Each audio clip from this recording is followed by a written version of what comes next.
practic te ajută să scazi riscul cardiovascular, să-ți îmbunătățești în timp problemele legate de ateroscleroză, un factor al accidentelor vasculare fatale.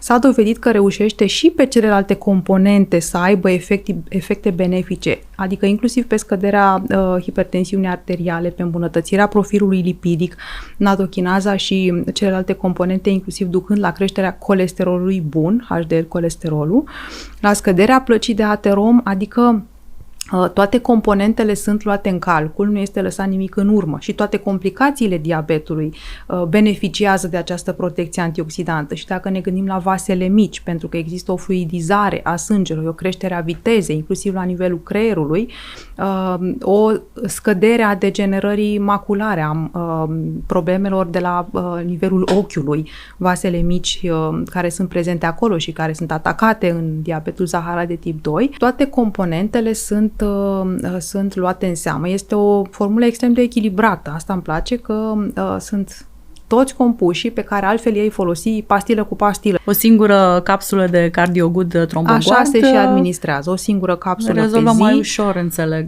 problemele. Exact. Cum administrăm corect suplimentul?